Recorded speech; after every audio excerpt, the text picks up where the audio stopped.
Hi, Nick. Hi, how are you? I'm doing all right. How you doing? Good. What's it like being in here all the time? What's it like being in here? You have your problems with some staff don't like you, Jess. Oh, you're a serial killer! You know, Biz and stuff. And Have you got any friends here at all? no, I stick to myself. I just stick in the cell with myself. I don't even care about going outdoors. There's nothing out there. I don't smoke anymore.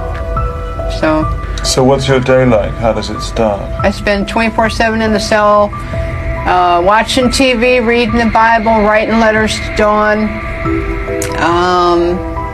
sitting around doing a lot of thinking, preparing, memory, going back in time, memory of everything I've been through in my life, and then just preparing for my death.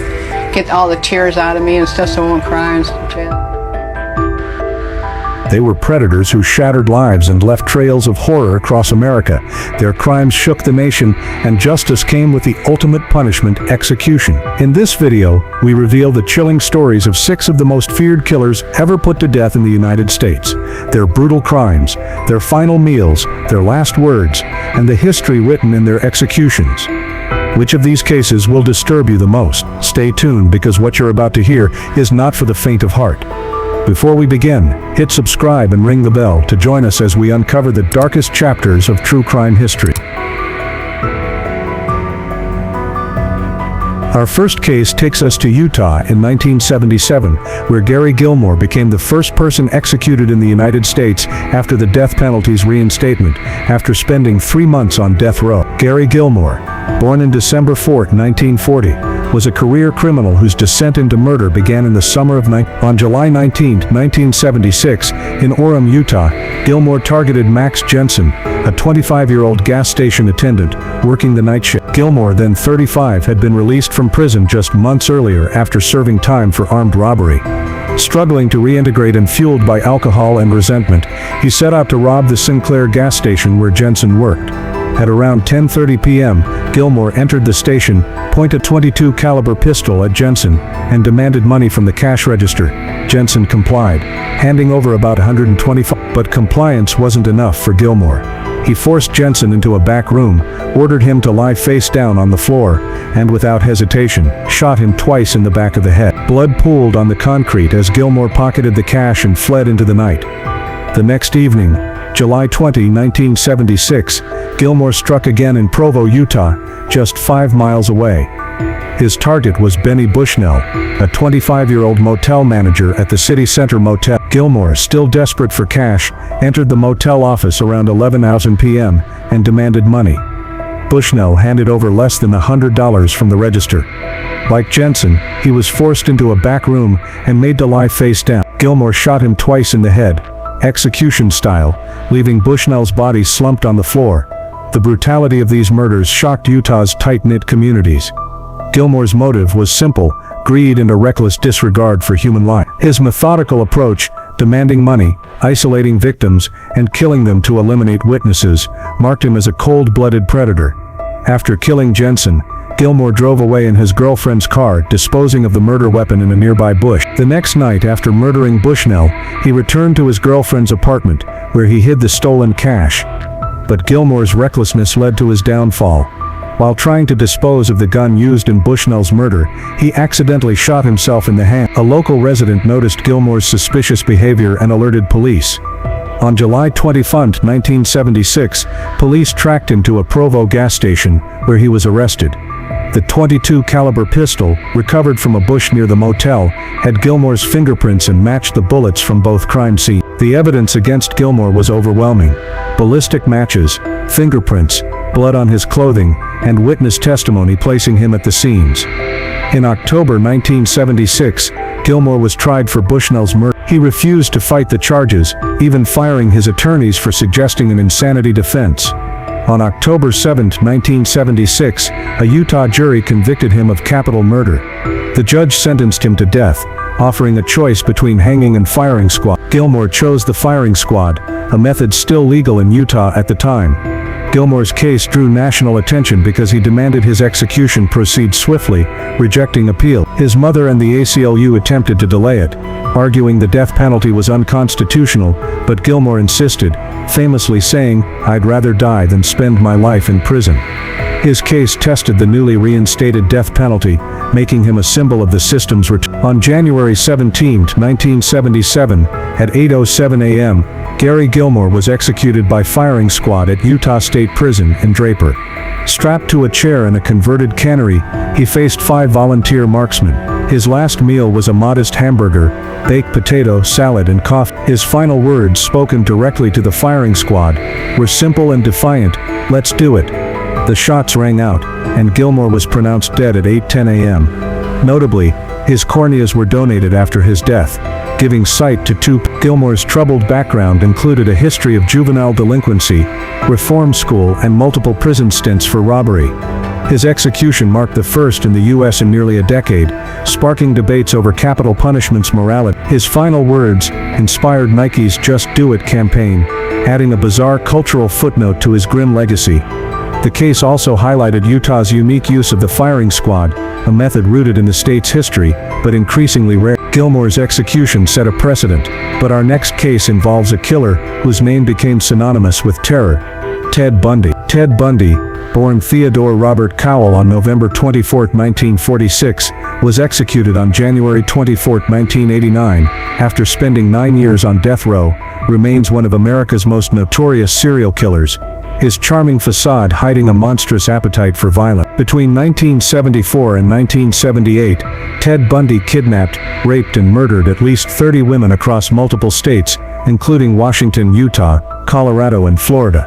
His crimes began in Seattle, Washington, in early. Bundy, a law student with a disarming smile, targeted young women, often college students, luring them with ruses like pretending to be injured or impersonating an authority figure.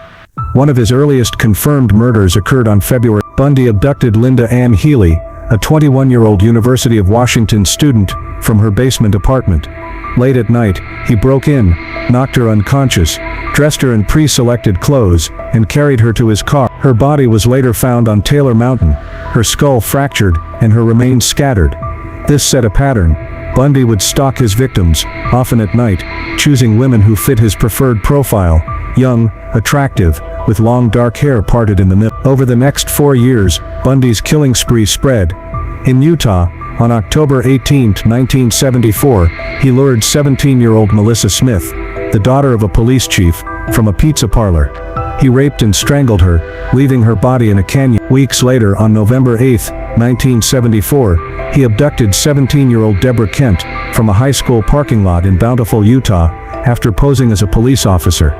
Her remains were never fully recovered. In Florida, his most infamous attack occurred on January 15, 1978, at Florida State University's Chi Omega sorority house.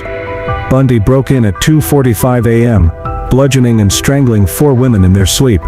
Margaret Bowman, 21, and Lisa Levy, 20, were killed, while 2 others survived. Hours later, he attacked Cheryl Thomas, a 21-year-old dancer, in her nearby apartment, leaving her severely injured. Bundy's methods were brutal.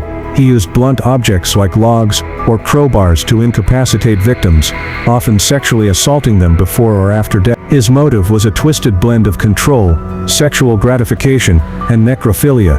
He revisited crime scenes to relive his acts, sometimes grooming or dismembering bodies. The sheer scale of his crimes, spanning at least 7 states, and his ability to evade capture, made him a national nightmare. After each murder, Bundy meticulously covered his tracks. He disposed of bodies in remote areas, like forests or rivers, and cleaned his tan Volkswagen Beetle to remove evidence. He continued his double life as a law student and crisis hotline worker, charming those around him. His first arrest came on August 16, 1975, in Granger, Utah, after a traffic stop revealed suspicious items in his car: a ski mask, handcuffs, and a crowbar. Though released, he was linked to the Utah murders via witness testimony and forensic evidence, including hair sample. Bundy escaped custody twice, once in June 1977 from a Colorado courthouse, and again in December 1977 from a jail cell. He fled to Florida, where he committed the Chi Omega murders. On February 15, 1978, he was finally arrested in Pensacola, Florida, after a routine traffic stop. Police identified him through bite marks on Lisa Levy's body, which matched Bundy's dental impressions, a groundbreaking use of forensic odontology. Bundy's trials were media spectacles. In 1979, he was tried for the Chi Omega murders in Miami, Florida. Key evidence included the bite mark analysis, eyewitness accounts, and fibers from his clothing found at crime scenes. On July 24, 1979, he was convicted of 2 counts of murder, 3 counts of attempted murder, and 2 counts of burglary. He received 2 death sentences. A second trial in 1980, for the murder of 12-year-old Kimberly Leach, abducted from her school in Lake City, Florida, on February 9, 1978, resulted in another death sentence. Bundy confessed to 30 murders before his execution, though the true number may be higher. Bundy's case sparked debates over his mental health. He rejected insanity pleas, insisting on representing himself at trial, which showcased his arrogance. His confessions, given days before his execution, were an attempt to delay his fate, but clemency was denied. His case also highlighted the growing use of forensic science in convictions. On January 24, 1989, at 7:16 a.m., Ted Bundy was executed in the electric chair at Florida State Prison in Stark. His last meal was the standard prison fare steak, eggs, toast, and coffee, since he declined a special request. His final words, spoken to his attorney and a Methodist minister, were, "Jim and Fred, I'd like you to give my love to my family and friends." A crowd of 500 gathered outside, cheering as his death was announced. The execution proceeded without delays, though anti-death penalty protests occurred. Bundy's clean-cut image and charisma made his crimes all the more shocking. Raised in a stable home, he had no major criminal record before his murders.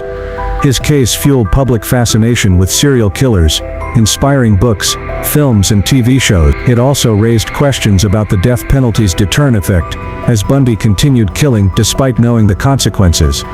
The electric chair, Florida's primary method at the time, was controversial for its perceived cruelty, adding to the case's infamy. Before we move to the next case, don't forget to like, share, and subscribe.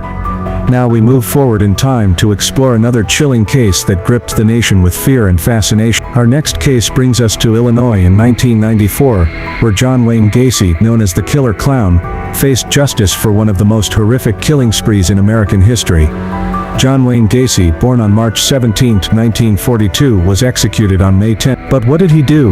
Between 1972 and 1978, John Wayne Gacy raped, tortured, and murdered at least 33 young men and boys in Cook County, Illinois, mostly in his suburban Chicago home. Gacy, a 30-something contractor and community figure, used his charm and status to lure victims, often posing as a generous employer or entertaining children as Pogo the Clown at local events. His targets were typically teenage boys or young men, many of whom were runaways or vulnerable. The killings began in January 9. On January 2, Gacy invited 16-year-old Timothy McCoy, a runaway he met at a Chicago bus station, to his home at 8. After offering food and a place to stay, Gacy lured McCoy to his bedroom, where he stabbed him to death in a fit of rage after a sexual encounter.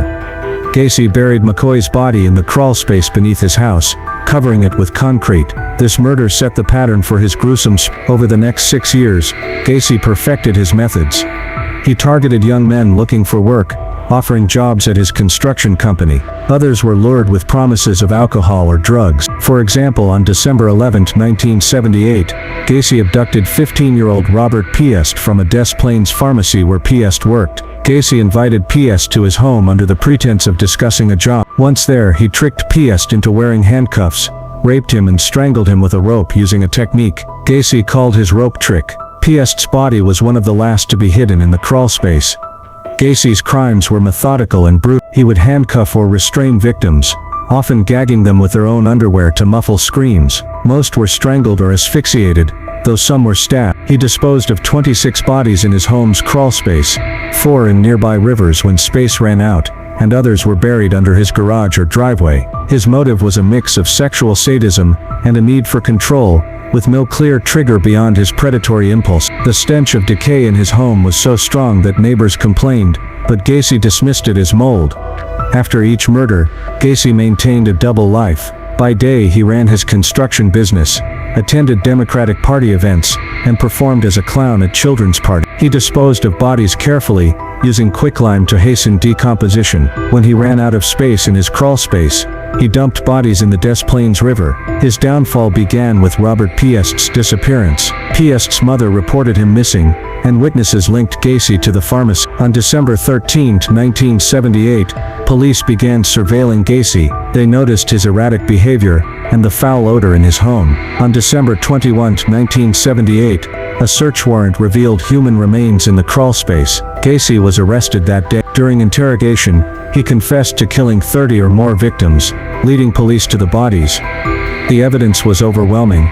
29 bodies were recovered from Gacy's property, with 4 more identified in rivers. Forensic analysis confirmed strangulation and sexual assault on many victims. Items like Piest's jacket, found in Gacy's home, and Gacy's own confession sealed his fate. In March 1980, Gacy was tried in Chicago for 33 counts of murder. The defense argued insanity, citing Gacy's abusive childhood and mental instability, but the jury rejected. On March 13, 1980, he was convicted and sentenced to death. Gacy's trial was a media circus, with debates over his mental state and the death penalty's morality. He spent 14 years on death row, filing multiple appeals, claiming innocence, and even suggesting the bodies were planted. His case drew attention to the use of lethal injection, which Illinois adopted in 1983, moving away from the electric chair. On May 10, 1994, at 12:58 a.m., John Wayne Gacy was executed by lethal injection at Stateville Correctional Center in Crest Hill, Illinois. His last meal was extravagant: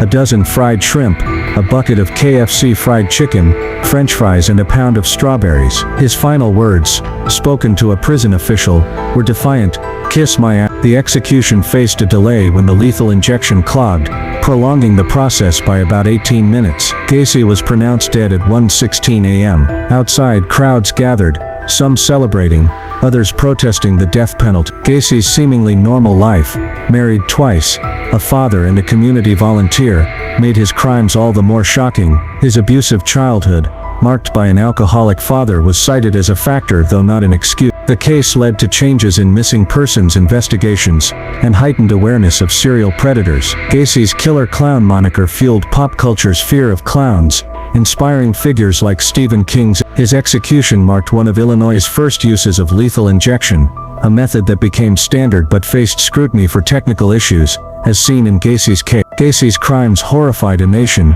but our next case introduces a rare figure in serial killer history. A woman whose story sparked debate and division. Aileen Wuornos, born on February 29, 1956, was executed on October 9. She became infamous as America's first female serial killer, though her crimes and motivations remain complex and controversial. Between November 1989 and November 1990, Aileen Wuornos killed 7 men along Florida's highway. Wuornos, a 33-year-old sex worker, targeted middle-aged men who picked her up while she hitchhiked or solicited clients. Her crimes unfolded in central and northern Florida, primarily along interstate. Her first victim was Richard Mallory, a 51-year-old electronics shop owner, killed on November 30, 1989, near Daytona Beach. Wuornos claimed Mallory hired her for sex, but became violent. She shot him 4 times with a .22 caliber pistol in a wooded area off a rural road, claiming self-defense. She wrapped his body in a carpet and dumped it in a clearing. Over the next year, Wuornos killed 6 more men.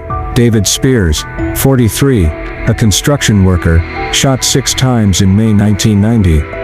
Charles Karskin, 40, a part-time rodeo worker, shot 9 times in June 19, killed in June 1990. His body was never found.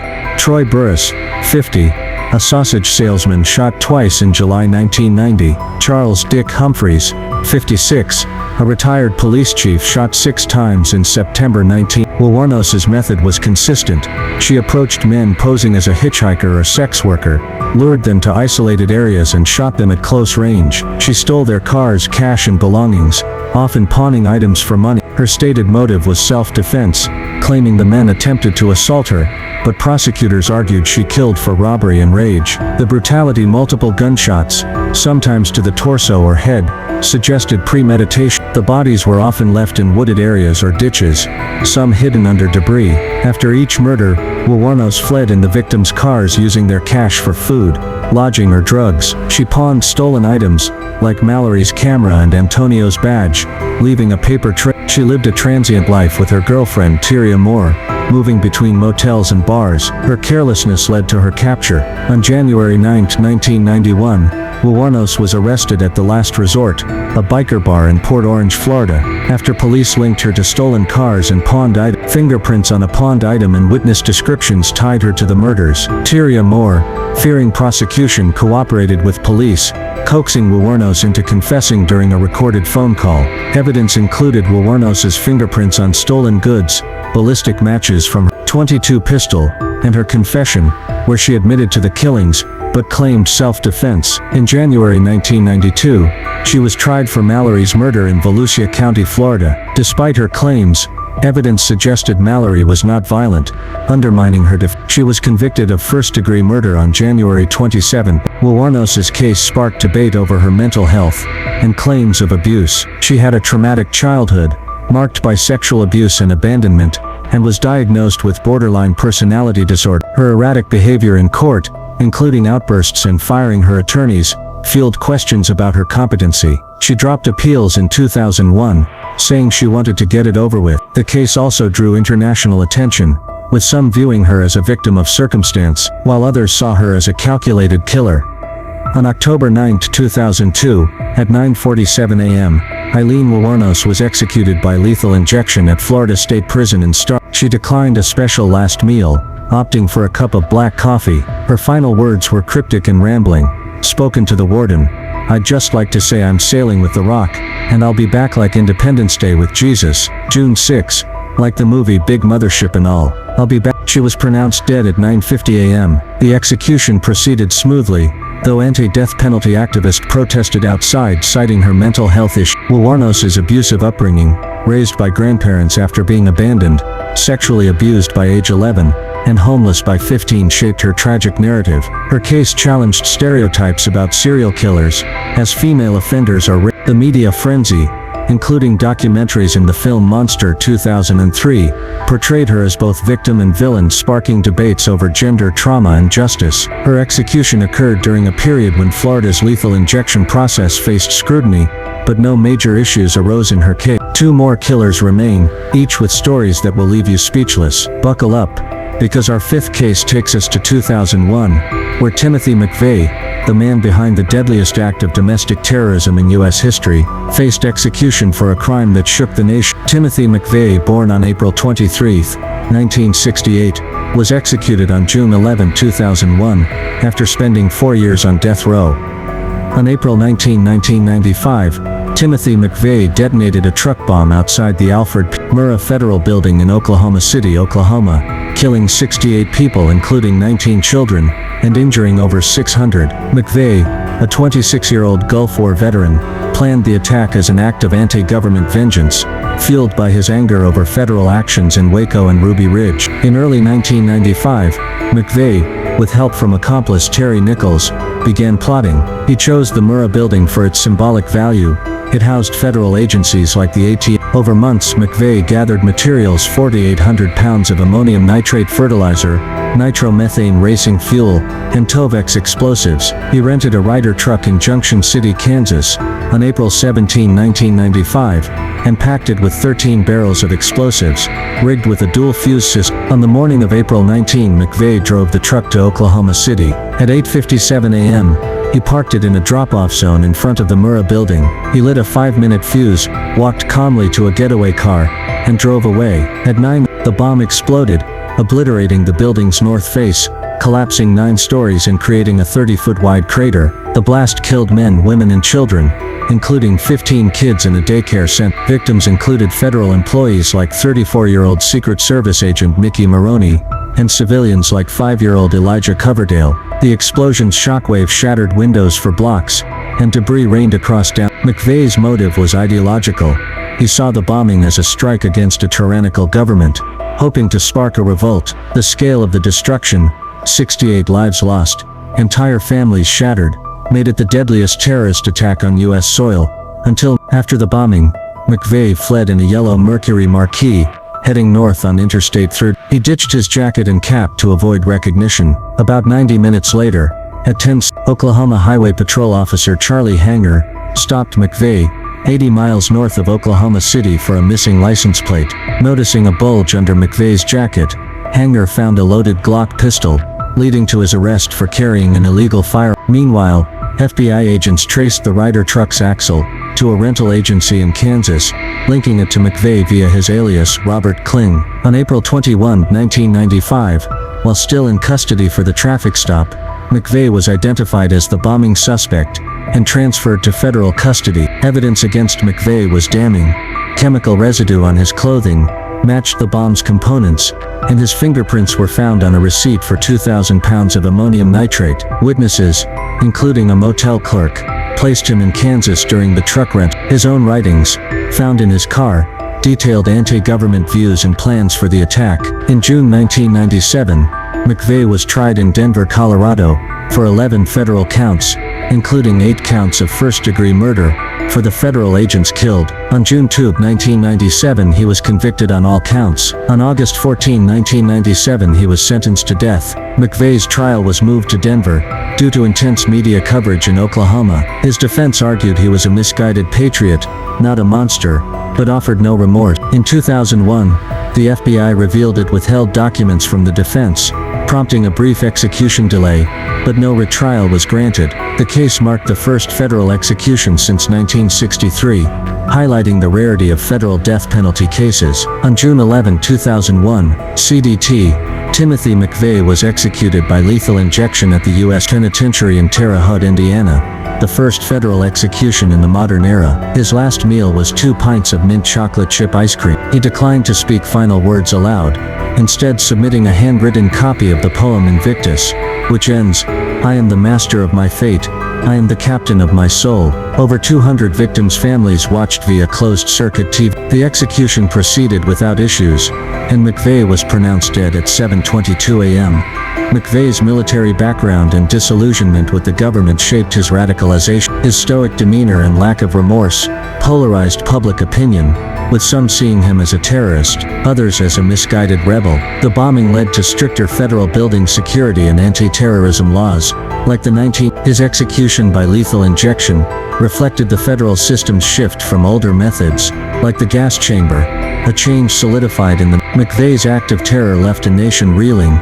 But our final case takes us back to the streets of Florida, where a serial killer's gruesome crimes haunted a college town. Danny Rolling, born on May 26, 1954, was executed on October 25, 2006, terrorized Gainesville, Florida, as the Gainesville Ripper. After spending 12 years on death row, he left a trail of blood and fear in a community unaccustomed to such horror. In August 1990, Danny Rolling murdered 5 college students in Gainesville, Florida, over 4 days, targeting young women and 1 man in a spree that paralyzed the city. Rolling, a 36-year-old drifter with a history of violence, broke into apartments where he raped, stabbed and mutilated his victims. The spree began on August 24, 1990 at the Williamsburg Village apartment. Rolling targeted roommates Sonja Larson, 18, and Christina Powell, 17, both University of Florida freshmen. Around 3:00 a.m. he pried open their sliding glass door with a screwdriver. He found Powell asleep on the couch,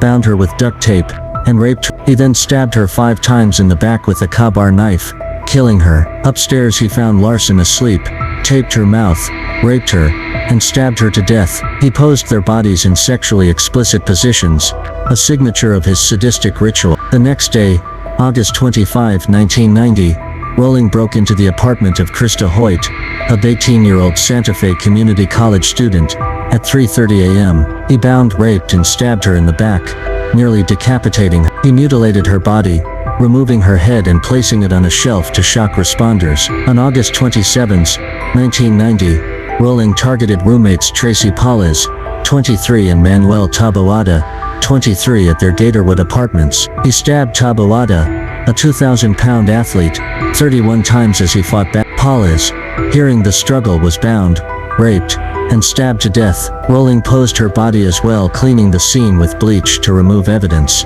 Rowling's motive was a toxic mix of sexual sadism, rage, and a desire for infamy. He later claimed a demonic alter ego, Gemini, drove him to kill. The mutilation and posing of bodies suggested a need to dominate and terrorize beyond death. The murders sparked panic in Gainesville, with students fleeing campus and gun sales soaring. After each murder, Rowling cleaned crime scenes to remove fingerprints and DNA, using bleach and gloves. He stole small items, like jewelry and cash, and camped in wooded areas near Gainesville, living off stolen goods. He left Gainesville in September 1990, committing minor crimes like robbing a bank in Ocala. On September 8, 1990, he was arrested in Ocala for an unrelated supermarket robbery. While in jail, police linked him to the Gainesville murders via DNA evidence. A search of his campsite uncovered a bloody screwdriver, a knife, and audio tapes, where Rowling confessed to the killings and expressed a desire to be a superstar killer like Ted Bundy. He was formally charged with the murders in November. DNA from semen at the crime scenes matched Rowling's profile, and the Ka-Bar knife was linked to the stab wounds. Fibers from his clothing and duct tape matched evidence at the scenes. His confessions, both on tape and to a cellmate, detailed the murders vividly. In April 1994, Rowling was tried in Gainesville for 5 counts of first-degree murder. He pleaded guilty, sparing a trial, and was sentenced to death on April 20. The judge called his crimes heinous, atrocious, and cruel. Rowling's defense cited his abusive childhood and mental illness, including dissociative identity disorder, but these were rejected as mitigating factors. His appeals, claiming ineffective counsel and mental incompetence, delayed execution for 12 years. The case drew comparisons to Ted Bundy's Florida murders, amplifying media coverage. Rowling's execution came during a period of scrutiny over lethal injection protocols, but no major issues arose in his case. On October 20, Danny Rowling was executed by lethal injection at Florida State Prison in Stark. His last meal was lavish: lobster tail, butterfly shrimp, baked potato, sweet tea, and strawberry cheesecake. His final words, sung to the warden and witnesses, were a religious hymn he wrote. "He who flung the stars into the heavens above, created the oceans, mountains, and dove." He was pronounced dead at 6:16 p.m. Protests outside were minimal, with victims' families expressing relief. Rowling's traumatic upbringing, abused by his police officer father and struggling with mental illness, shaped his violent path. He had prior convictions for robbery and attempted murder, including shooting his father in the Gainesville murders led to improved campus security nationwide and inspired the film Scream 1996, loosely based on the case. Florida's continued use of lethal injection, despite debates over its humanity, marked Rowling's execution as routine but symbolically significant for Gainesville's healing. From Gary Gilmore's defiant execution to Danny Rowling's chilling spree, these 6 serial killers, Gilmore, Bundy, Gacy, Wuornos, McVeigh, and Rowling, left a legacy of terror and loss. Their crimes forced society to confront the depths of human evil, while their executions sparked debates over justice, morality, and the death penalty itself. If you found this deep dive into America's darkest cases gripping, hit that subscribe button and share this video with fellow true crime fans. Let us know in the comments, which of these 6 cases shocked you the most, and why? Do you think the death penalty served justice, or does it raise more questions than answers? Drop your thoughts below and let's start a conversation. Thank you for watching. Don't forget to subscribe, stay safe, and we'll see you in the next video.